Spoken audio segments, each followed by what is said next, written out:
अस्सलाम वालेकुम। आज का मेरा टॉपिक है क्लासिफिकेशन ऑफ बोन। इसलिए इसका पार्ट 2 है। अब क्लासिफिकेशन ऑफ बोन्स को हम 3 तरह से डिवाइड करते हैं। एक हमारे पास रीजनल क्लासिफिकेशन होती है, रीजनल क्लासिफिकेशन होती है। एक हमारे पास होती है डेवलपमेंट क्लासिफिकेशन, डेवलपमेंटल क्लासिफिकेशन, और एक होती है according to the size and shape. ठीक है, अब size and shape. Regional classification को मैंने पार्ट 1 में भी बताया हुआ है। आप मैंने और इसका लिंक भी मैंने पार्ट 1 का लिंक अपने डिस्क्रिप्शन में भी दिया हुआ है, आप वहाँ जाके इसका पार्ट 1 देख सकते हैं। अब ये हमारे पास डेवलपमेंटल क्लासिफिकेशन, इस वीडियो में आपको मैं बताऊंगी developmental mental classification. Developmental classification जो है वो क्या है। अब इम्ब्रियो में जो बोन होती हैं, जब बच्चा छोटा होता है उसकी जो बोन होती हैं वो 3 तरह से डेवलप हो रही होती हैं। 3 टाइप्स ऑफ बोन होती हैं, वो डेवलप हो रही होती हैं। पहली बोन जो होती है वो होती है मेम्ब्रेनस बोन। दूसरी बोन होती है कार्टिलेजियस बोन होती हैं, कार्टिलेजियस बोन होती हैं। और तीसरी होती है मेम्ब्रेनो कार्टिलेजियस कार्टिलेजियस बोन। जो हमारे पास मेम्ब्रेन बोन्स होती हैं वो हमारे पास एक प्रोसेस होता है जिससे बोन डेवलप हो रही होती हैं। 2 प्रोसेस होते हैं एक्चुअली हमारे पास जिससे बोन डेवलप हो रही होती हैं। एक इंट्रा मेम्ब्रेनस होता है और एक होता है इंट्रा कार्टिलेजियस। उन प्रोसेस के साथ हमारे पास बोन डेवलप हो रही है। जो मेम्ब्रेन बोन है वो हमारे पास इंट्रा मेम्ब्रेनस ऑसिफिकेशन या ऑस्टियोजेनेसिस के प्रोसेस से डेवलप हो रही होती हैं। ठीक है, और जो हमारे पास कार्टिलेजेस हैं वो इंट्रा कार्टिलेजेस और एंडोकॉन्ड्रोजेनेसिस के प्रोसेस से भी ये हमारे पास कार्टिलेज बोन हो रही होती है। और मेम्ब्रेनो कार्टिलेजस बोन जो होती हैं वो हमारे पास दोनों तरह से के प्रोसेस से हो रही होती हैं, क्योंकि मेम्ब्रेन भी है और कार्टिलेजेस भी है। अब हम पढ़ेंगे पहले इंट्रा मेम्ब्रेनस ऑस्टियोजेनेसिस के बारे में, पहले मैं बताऊंगी, फिर हम पढ़ेंगे इंट्रा कार्टिलेजिनस ऑस्टियोजेनेसिस के बारे में। पहला है हमारे पास इंट्रा मेम्ब्रेनस, और ये बहुत ही इंपॉर्टेंट है। और कभी कभी पेपर के लिहाज से भी ये बहुत इंपॉर्टेंट है, लिखने के लिए आ जाता है। ऑस्टियोजेनेसिस और ऑसिफिकेशन होता क्या है और ऑस्टियोजेनेसिस क्या होता है। ये एक दोनों को एक ही लफ्ज़ कहते हैं। ऑस्टियोजेनेसिस को ऑसिफिकेशन भी कहते हैं। ये एक प्रोसेस होता है जिससे बोन डेवलप हो रही होती है। Bone develop through a process called bone develop through a process जिसको हम कहते हैं ऑस्टियोजेनेसिस और ऑसिफिकेशन। ठीक है, अब हम पढ़ते हैं कि हमारे पास कौन कौन सी बोन है जो इस मेथड से, इंट्रामेम्ब्रेनस मेथड से डेवलप हो रही होती हैं। हमारे पास जो फ्लैट बोन होती हैं, एग्जाम्पल में मैं एक देती हूँ इसकी। जो फ्लैट बोन हो रही होती हैं, bones of the skull skull की जो फ्लैट बोन्स हैं उन मेथड, इस इंट्रामेम्ब्रेनस मेथड से डेवलप हो रही होती हैं। Bone of the face like maxilla zygomatic और मैक्सिला जाइगोमेटिक नेजल बोन्स। फिर हमारे पास आते हैं क्लैविकल। ये तीनों बोन हमारे पास इस मेथड इंट्रामेम्ब्रेनस मेथड से हो रही होती हैं। अब ये मेथड है क्या, हमारे जो इम्ब्रियो में क्या होते हैं, इमेच्योर सेल्स पड़े होते हैं। Immature connective embryonic connective tissues होते हैं। वो हमारे पास क्या बनाते हैं, मीजेनकाइम सेल्स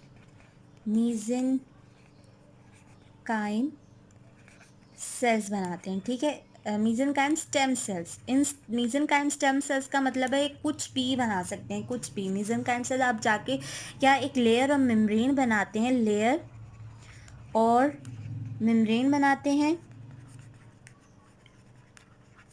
और फिर वो ऑस्टियोब्लास्ट फॉर्म कर देते हैं। ऑस्टियोब्लास्ट का मतलब है bone forming sales. Osteoblast is called bone forming sales होते हैं ये। ऑस्टियोब्लास्ट हमारे पास बोन फॉर्मिंग सेल्स होते हैं। तो ऑस्टियोब्लास्ट हमारे पास मीजेंकाइम से ऑस्टियोब्लास्ट बनाएंगे। ऑस्टियोब्लास्ट का काम है कि वो सिक्रीट करवाता है, सिक्रीट ऑस्टियोइड। ऑस्टियोइड जो होता है वो हमारे पास अनमिनरलाइज्ड बोन मैट्रिक्स बनाता है।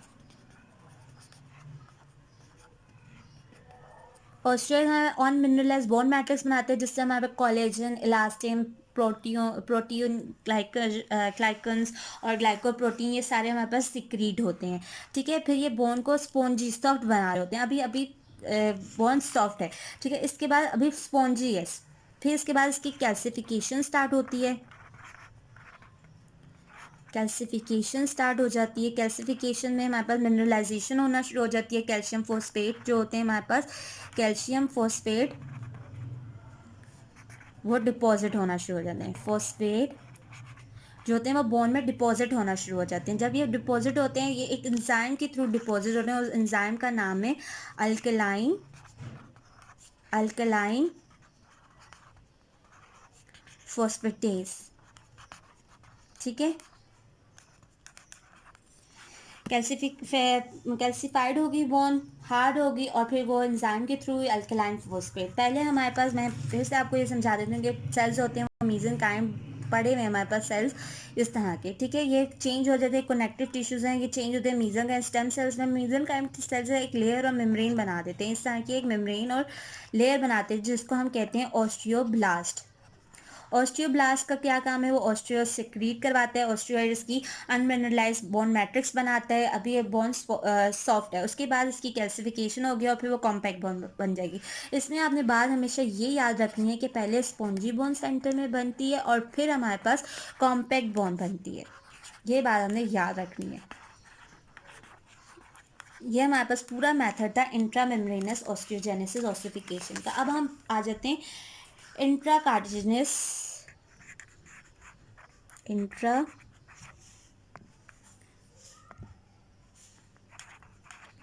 कार्टिलेजिस ऑसिफिकेशन लिख देते हैं हम, ऑसिफिकेशन। अब इसमें क्या हो रहा होता है हमारे पास कि इसमें हमारे पास 5 स्टेप हैं। इसको 5 स्टेप समझने के लिए हमें पहले बोन का स्ट्रक्चर समझना पड़ेगा। बोन का स्ट्रक्चर पहले मैं आप सबको बता देती हूँ। इसको हम इंडोकॉन्ड्रल भी कहते हैं, इंडोकॉन्ड्रल।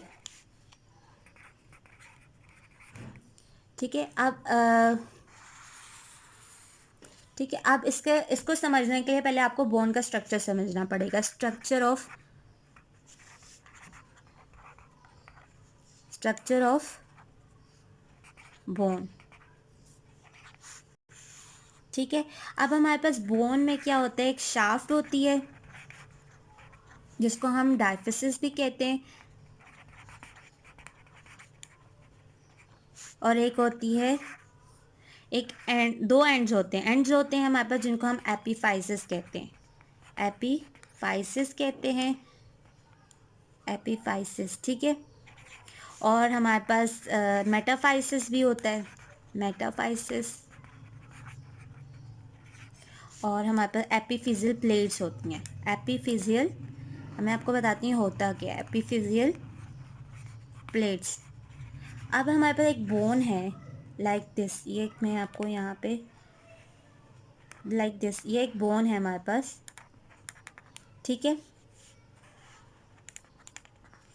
This is a bone. फिर इसमें क्या होता है हमारे पास कि जो शाफ्ट होती है वो हमारे पास ये होती है, यहाँ से लेकर यहाँ तक हमारे पास ये शाफ्ट कहलाएगी। ठीक है, दिस इज कॉल्ड शाफ्ट या डायफिसिस,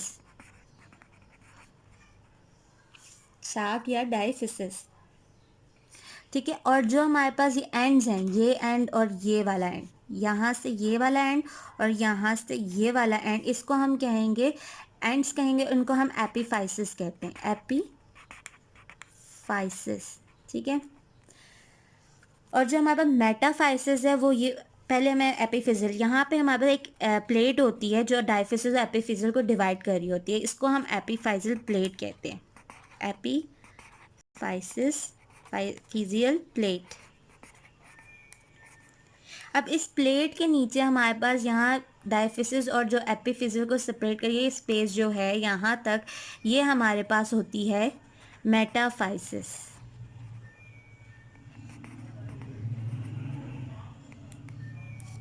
ठीक है, अब जो हम पहले शाफ्ट की बात कर लेते हैं, शाफ्ट में क्या क्या कुछ होता है। ठीक है, फिर से मैं एक बोन बनाती हूँ यहाँ पे।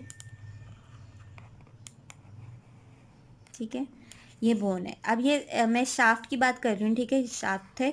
अब इसके यहाँ पे सेंटर में क्या होता है कि मेडुलरी कैविटी होती है, एक कैविटी होती है जिसको हम मेडुलरी कैविटी बोलते हैं, मेडुलरी कैविटी बोलते हैं। होलो स्पेस होती है। शाफ्ट एक सिलेंडर होलो स्पेस है जिसमें हमारे पास एक कैविटी है जिसको हम सेंटर में मेडुलरी कैविटी बोलते हैं। इसमें हमारा ब्लड येलो बोन मैरो होता है, येलो बोन मैरो होगा हमारे पास, जो कि हमारे पास किससे बना होगा, फैट सेल्स और ब्लड वेसल्स से बना होगा। ठीक है, अब इसकी जो बाहर ये हमारे पास मेडुलरी कैविटी को जो एक थिन सी लेयर कवर करी होती है इसको हम कहते हैं इंडोस्ट्यूम या इंडोस्टम कह लें आप। ठीक है, इंडोस्टम कहते हैं। फिर हमारे पास एक और चीज़ होती है यहाँ पर कि ये जो हमारे पास ये चीज़ होती है शाफ्ट की जो लेयर है इसको हम कहते हैं कॉम्पैक्ट बोन। ये कॉम्पैक्ट बोन है या कॉर्टेक्स भी बोलते हैं। ठीक है, अब कॉर्टेक्स के बाहर हमारे पास एक यहाँ पे एक लेयर सी होती है लाइक दिस, एक ये लेयर है, यहाँ पे मैं एक लेयर सी बना देती हूँ, इसको हम बोलेंगे पेरियोस्टियम।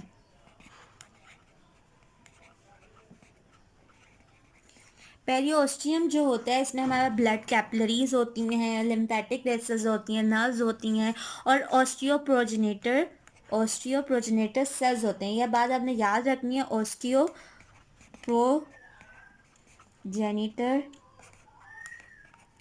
सेल्स होते हैं जिनका क्या काम है, ऑस्टियोप्रोजेनेटर सेल्स का क्या काम है, ये ऑस्टियोब्लास्ट बनाते हैं, और ऑस्टियोब्लास्ट क्या होते हैं, ब्लड बोन फॉर्मिंग सेल्स होते हैं और फिर वो आगे जाके ऑस्टियोइड को सिक्रीट करते हैं। ये बात आपने इंपॉर्टेंट है, ये याद रखनी है। इसके बाद हमारे पास आ जाता है ये हमारे पास होगी शाफ्ट होगी। अब हमारे पास जो इसके एंड्स हैं, एंड जो होते हैं, दो डायफिसिस एपिफिसिस जो होते हैं, इनके इधर हमारे पास आर्टिकुलर कार्टिलेजेस लगी होती हैं जो कि दूसरी बोन के साथ अटैच होकर जॉइंट्स बनाती हैं।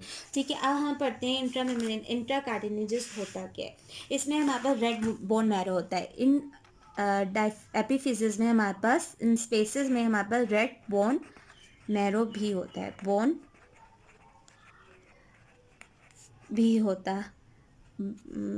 मैरो होता है, रेड बोन मैरो होता है जिधर हमारे, जो कि हमारे पास रेड ब्लड सेल्स फॉर्मेशन की साइट है। ठीक है, अब हमारे पास ये सारा स्ट्रक्चर हो गया बोन का। अब मैं आपको बताती हूँ इंट्रा कार्टिलेजेस ऑसिफिकेशन होता क्या है। ठीक है, इंट्रा कार्टिलेज ऑसिफिकेशन बहुत ही मुश्किल लगता है बच्चों को, लेकिन इसमें आपको सिर्फ 5 स्टेप्स याद रखने जिससे आपका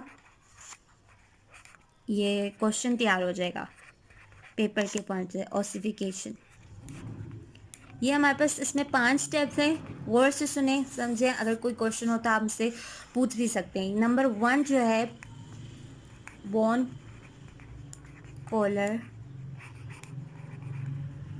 फॉर्मेशन, पहला स्टेप होता है बोन कॉलर फॉर्मेशन। अब बोन कॉलर होता क्या है, जैसे कि मैंने आपको बताया कि बोन के साइड पे हमारे पास इसमें मैंने आपको बताया यहाँ पे हमारे पास प्रोजेनिटर पेरियोस्टियम की लेयर होती है, उसमें हमारे पास ऑस्टियोप्रोजेनिटर सेल्स होते हैं। उनका क्या काम होता है, ऑस्टियोब्लास्ट बनाते हैं और सिक्रीट कराते हैं ऑस्टियोइड को, और वो फिर हमारे पास एक बोन कॉलर फॉर्म हो जाता है। ये एक बोन है। ठीक है, यहाँ पे हमारे पास एक यूं करके कॉलर सा बन जाता है बोन का। ठीक है, इसको हम कहेंगे बोनी कॉलर। इसमें हमारे पास क्या होता है, जो और यहाँ पे पेरियोस्टियम के जो सेल्स होते हैं वो क्या करते हैं, उसमें ऑस्टियोपोरोजिनस सेल्स होते हैं, वो क्या सिक्रीट करवाते हैं ऑस्टियोब्लास्ट को, ऑस्टियोब्लास्ट बनाते हैं, ऑस्टियोब्लास्ट ऑस्टियोल को सिक्रीट करवाते हैं, और इसमें हमारे पास एक बोनी कॉलर बन जाता है, एक यहाँ पे एक स्ट्रक्चर सा बन जाता है जिसको हम बोनी कॉलर कहते हैं। नंबर 2 हमारे पास है कैविटेशन। कैविटेशन कैविटेशन क्या है? अब कैविटेशन में क्या होता है कि सेंटर में हमारे पास बोन के जो सेंटर है, मुझे उसमें हर उसमें, ठीक है, ये बोन है, समझिए ये बोन है, बहुत ही अजीब सी बोन है, लेकिन चल ये बोन है, इसके सेंटर में हमारे पास कार्टिलेजिनस सेल्स पड़े होते हैं, ठीक है, और कॉन्ड्रोसाइट्स पड़े होते हैं। इन ये साइज में इंक्रीज होना शुरू हो जाते हैं, ये एलोंगेट होना शुरू हो जाते हैं। हमारे पास कार्टिलेजेस और कॉन्ड्रोसाइट्स सेल्स हैं जो कि एनलार्ज होना शुरू हो जाते हैं, हाइपरट्रॉफी शुरू हो जाती है इनकी, ठीक है। इसमें क्या होता है, इसकी कैल्सिफिकेशन, इस मैट्रिक्स में जो यहाँ पे पड़ा होता है उसकी कैल्सिफिकेशन स्टार्ट हो जाती है जब इनको कोई न्यूट्रिएंट सप्लाई, यहाँ पे कोई न्यूट्रिएंट सप्लाई अभी नहीं है, जब इनको कोई न्यूट्रिएंट सप्लाई नहीं मिलती तो ये जो कॉन्ड्रोसाइट्स यहाँ पे इनलार्ज हो रही है, डाई मरना शुरू हो जाते हैं, डाई हो जाते हैं, ठीक है। फिर जब ये डाई हो जाते हैं तो यहाँ पे कैविटी सी बन जाती है, जिसको स्पेसेस बन जाती हैं जिनको हम कैविटी कहते हैं, और इस प्रोसेस को हम कैविटेशन कहते हैं, ठीक है। अब अगला प्रोसेस है हमारे पास पेरियोस्टियम बड फॉर्मेशन। पेरियोस्टियम बड फॉर्मेशन क्या होता है, हमारे पास बड का काम है कि कोई चीज़ बाहर से अंदर लेकर आना। अब ये बोन है, ठीक है, यहाँ पे हमारे पास तीन तरह की चीज़ें आती हैं, आर्टरीज, नर्व्स, वेन्स, वेन्स और मीजेनकाइम सेल्स। आर्टरीज और नर्व्स का तो यही काम है कि वो इनको न्यूट्रिएंट सप्लाई करें। आर्टरीज और नर्व्स का काम है कि वो न्यूट्रिएंट सप्लाई करती हैं, ठीक है। लेकिन जो मीजेनकाइम सेल्स है, मैंने पहले भी बताया था कि वो किसी भी चीज़ में चेंज हो जाते हैं। जो मीजेनकाइम सेल्स हैं वो हमारे पास क्या करेंगे, osteoclast osteoclast and osteoblast cells बनाएंगे, ओस्टियोक्लास्ट एंड ओस्टियोब्लास्ट सेल्स बनाएंगे। जो ओस्टियोक्लास्ट है वो क्या कहेगा, जो हमारे पास यहाँ पे सारा जो है सब कुछ, ये इस सबको खाना शुरू कर देगा, इन कार्टिलेजेस को खाना शुरू कर देगा, ठीक है, ईट्स कार्टिलेजेस, ठीक है। उससे क्या होगा, जब वो कार्टिलेजेस को खाना शुरू कर देगा तो वहाँ पे हमारे पास एम्प्टी स्पेसेस बनना शुरू हो जाएंगे, जिनको हम कहेंगे primary narrow spaces. Narrow spaces, ये बात आपने याद रखनी है, इनमें हमारे पास प्राइमरी नैरो स्पेसेस बनना शुरू हो जाएंगी, ठीक है। फिर जो ऑस्टियोब्लास्ट हैं वो हमारे पास, वो उनका काम है कि ऑस्टियोइड सिक्रीट करवाना, ऑस्टियोइड सिक्रीट कराएंगे, फिर अनमिनरलाइज वहाँ पे बोन मैट्रिक्स बनना शुरू हो जाएगा, ठीक है। अब जो ऑस्टियोक्लास्ट, अब इसके बाद क्या होगा कि ये डायफिसिस है, ये एलोंगेट होना शुरू हो जाएगा, डायफिसिस की एलोंगेशन शुरू हो जाएगी। फोर्थ ये है हमारे पास डायफिसिस, जो डायफिसिस शाफ्ट जो थी उसकी हमारे पास एलोंगेशन शुरू हो जाएगी, एलोंगेशन, ठीक है। ये जो हमारे पास बोन है, इसमें जो ये हमारे पास यहाँ पे जो ये सारे ऑस्टियोब्लास्ट हैं ये सिक्रीट होना शुरू हो जाएंगे, ऑस्टियोइड, और यहाँ पे ये सिक्रीशन शुरू हो जाएगी, ये ज़्यादा होना शुरू हो जाएंगे, ठीक है। फिर क्या होगा, जो इनकी फिर कैल्सिफिकेशन स्टार्ट हो जाएगी, यहाँ पे कैल्सिफिकेशन स्टार्ट हो जाएगी, मिनरल्स आना शुरू हो जाएंगे, कैल्शियम फॉस्फेट डिपॉजिट होना शुरू हो जाएगा, ठीक है। अब जो इसमें हमारे पास ये है कि यहाँ पे बोन मैरो भी बनना है। अब बोन मैरो कैसे बनेगा, मैंने जैसे बताया कि यहाँ पे ऑस्टियोक्लास्ट में हमारे पास प्राइमरी नैरो स्पेसेस बन जाते हैं, जो ऑस्टियोक्लास्ट है वो कार्टिलेजेस को खा लेता है, वहाँ पे स्पेसेस बनना शुरू हो जाते हैं जिनको हम प्राइमरी नैरो स्पेसेस कहते हैं। इन प्राइमरी नैरो स्पेसेस में हमारे पास बोन मैरो बनना शुरू हो जाता है, और फिर वो मेडलरी कैविटीज़ बन जाती हैं उसमें, जिसमें हमारे पास आर्टरीज, ब्लड वेसल्स, कैपिलरीज सब आना शुरू हो जाती हैं, ठीक है। इस तरह हमारे पास ये सेंटर की ऑसिफिकेशन हो जाती है। पहली जो फर्स्ट प्राइमरी ऑसिफिकेशन जो होती है वो सेंटर से होती है, जो सेंटर से स्टार्ट होती है उसको हम प्राइमरी ऑसिफिकेशन सेंटर कहते हैं, ठीक है। और जो हमारे पास अब सेंटर में तो ओसिफिकेशन स्टार्ट होगी, एंड्स में कहाँ कैसे होगी? अब बोन की जो एंड है, पांचवा स्टेप ये है कि एपिफाइसिस, एपिफाइसिस की ओसिफिकेशन, एपिफाइसिस की ओसिफिकेशन, ठीक है। अब इसमें क्या है, ये बोन है, अब इसमें भी हमारे पास जो एंड्स हैं, एंड्स की जो ये है, ये यहाँ पे ओसिफिकेशन स्टार्ट होना शुरू हो गई, इनको हम कहते हैं secondary ossification centres, ossification centre. इसमें भी सेम प्रोसेस होगा जो हमारे पास प्राइमरी ओसिफिकेशन सेंटर में हो रहा था। पहले हमारे पास यहाँ पे बोनी कॉलर बनना शुरू हो जाएंगे। बोनी कॉलर कैसे बनेंगे कि जो ऑस्टियोप्रोजेनेटर सेल्स हैं वो ऑस्टियोइड सिक्रीट कराएंगे, ऑस्टियोइड सिक्रीट कराएंगे तो वहाँ पे बोनी कॉलर बनना शुरू हो जाएगा। फिर कैविटेशन, वहाँ पे स्पेसिस बनना शुरू हो जाएंगे, जो हमारे पास कॉन्ड्रोसाइट्स हैं वो इनलार्ज होना शुरू हो जाएंगे, और फिर वो इनलार्ज होंगे और हाइपरट्रॉफी हो जाएगी वहाँ पे। जैसे कि वहाँ पे कोई न्यूट्रिएंट सप्लाई नहीं मिल रही तो फिर क्या हो जाएंगे, जो कॉन्ड्रोसाइट्स हैं वो मर जाएंगे, डाई हो जाएंगे, और वहाँ पे हमारे पास कैविटी स्पेसेस बनना शुरू हो जाएंगे जिनको हम कैविटेशन कहेंगे। फिर हमारे पास बर्ड फॉर्मेशन होगी। बर्ड फॉर्मेशन में हमारे पास आर्टरीज, नर्व, मीजेनकाइम सेल्स आएंगे। मीजेनकाइम सेल्स हमारे आर्टरीज और वेन्स वही हमें न्यूट्रिएंट सप्लाई करेंगे, और मीजेनकाइम सेल्स हमारे पास ऑस्टियोक्लास्ट, ऑस्टियोब्लास्ट बनाएंगे। ऑस्टियोक्लास्ट सारी कार्टिलेज खा जाएंगे, वहाँ पर प्राइमरी नैरो स्पेसेस बन जाएंगी, बोन मैरो बन जाएगा, मेडलरी कैविटी बन जाएगी, ऑस्टियोइड सिक्रीट करेंगे, फिर हमारे पास कैल्सिफिकेशन शुरू हो जाएगी और बोन कंप्लीट हो जाएगी, ठीक है। अब ये हमारे पास ऑसिफिकेशन हो गई। अब बात यह है कि अलग अलग ऑसिफिकेशन क्यों नहीं है, सेंटर में अलग क्यों हो रही है और सेकेंडरी जो एंड्स में उनमें ऑसिफिकेशन अलग क्यों हो रही है। अब मैंने जैसे ही बताया था कि बोन में हमारे पास एक एपिफिजियल प्लेट होती है, बोन में हमारे पास यहाँ पे एक एपिफिजियल प्लेट होती है, ठीक है।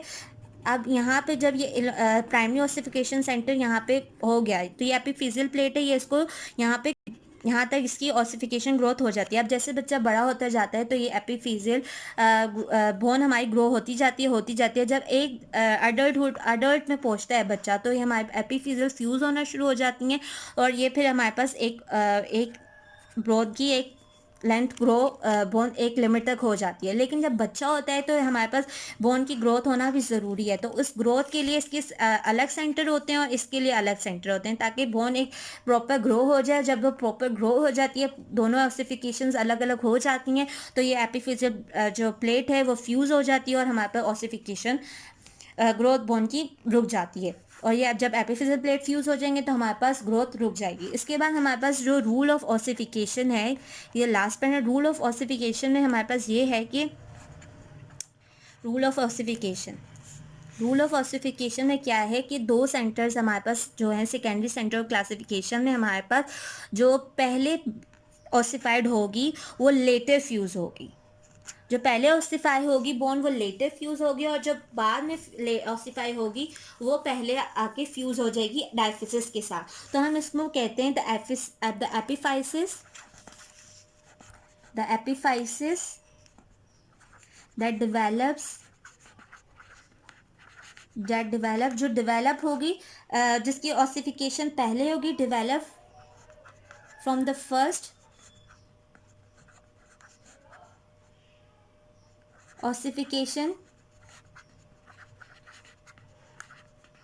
will fuse later, will join diaphysis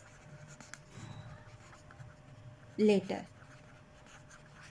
अब इसमें हमारे पास जो जैसे कि हमारे पास अपर क्यों ऐसा होता है, क्योंकि अपर एग्जांपल है जैसे कि अपर एंड में हमारे पास अपर लिम में हमारे पास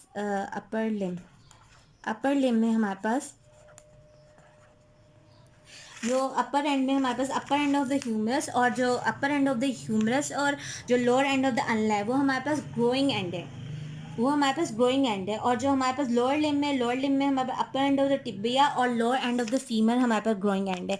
अगर ये दोनों एक साथ ही फ्यूज़ हो जाएं, अपर लिम में अगर अपर एंड भी फ्यूज़ हो जाए और lower end of the humerus भी फ्यूज़ हो जाए तो बोन ग्रो नहीं हो पाएगी। तो इसलिए पहले ये वाली बोन फ्यूज़ होती है, पहले ये वाली डिस्टल एंड इसका फ्यूज़ होता है, फिर इसका प्रॉक्सिमल एंड या जो पहले ऑसिफाई हो जाए वो फिर बाद में होती है ताकि बोन ग्रो एक साइड से तो ग्रो हो, ये ना हो कि बोन ग्रोथ पहले ही हो जाए, ठीक है। अब जो न्यूट्रन इसकी जो फोरामेन है, न्यूट्रन फोरामेन जो होता है हमारे पास, फोरामिना होता है, वहाँ से जो न्यूट्रन आर्टरी गुजर रही होती है वो ऑपोजिट इसके पास कर रही होती है, जो ग्रोइंग एंड होती है उसके ऑपोजिट पास कर रही होती है।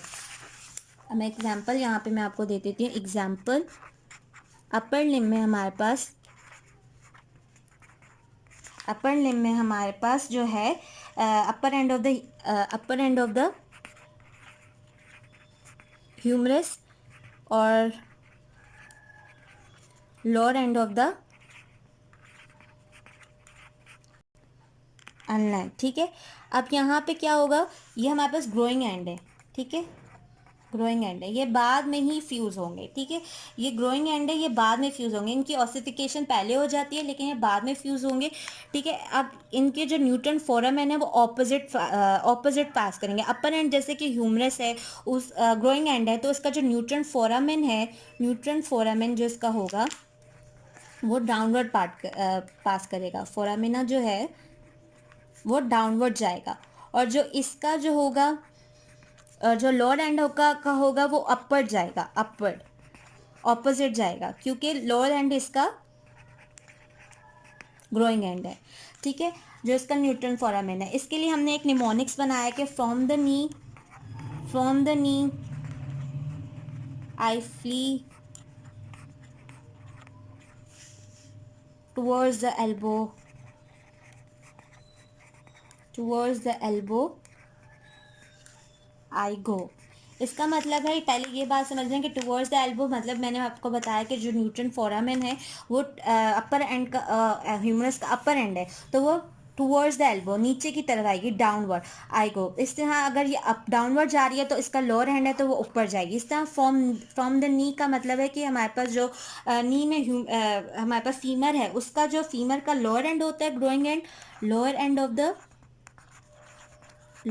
ऑफ द फीमर हमारे पास ग्रोइंग एंड होते हैं, और जो हमारे पास अल्ना जो टिबिया होता है उसका अपर एंड होता है ग्रोइंग एंड, ठीक है। अब इसके ऑपोजिट हमारे पास जो है न्यूट्रन फोरामेन गुजरेगी। Lower end of the femur का मतलब फ्रॉम द नी आए, lower end of the femur मतलब ये अपवर्ड जाएगी। फ्ली का मतलब फ्लाई, मतलब फ्रॉम द नी फ्लाई ऊपर की तरफ जाएगी, ठीक है। अपवर्ड, अब नी के ऊपर जाएगी, थाई की तरफ जाएगी। और अपर एंड ऑफ द टिबिया का मतलब अगर अपर एंड है तो ये डाउनवर्ड जाएगी, ऑपोजिट हो जाएंगे न्यूट्रन फोरामेना, ठीक है। लेकिन इसमें हमारे पास एक और चीज़ आ जाती है, जो फिबुला है वो हमारे पास इसका रूल जो है वो ऑसिलेट करता है, रूल ऑफ ऑसिफिकेशन को ऑसिलेट करता है, क्योंकि डिस्टल जो है वो पहले अगर पहले ऑसिफाई हो रही है तो वो पहले ही हो जाएगी फ्यूज़, वो ऑसिलेट कर देगा। जब होना ऐसे चाहिए था कि जो डिस्टल जो पहले फ्यूज़ हो ऑसिफाई हो रही है तो वो लेटर फ्यूज़ हो, लेकिन जो डिस्टल लोअर एंड होता है फिबुला का वो क्या होता है कि पहले ही ऑसिफाई हो जाता है और पहले ही फ्यूज़ हो जाता है, तो ये रूल ऑफ ऑसिफिकेशन को वॉयलेट कर रहा है। एंड ये हमारा आज का टॉपिक था। अगर आपको कोई भी सवाल हो, कोई भी क्वेश्चन तो आप मुझसे पूछ सकते हैं। Thank you so much.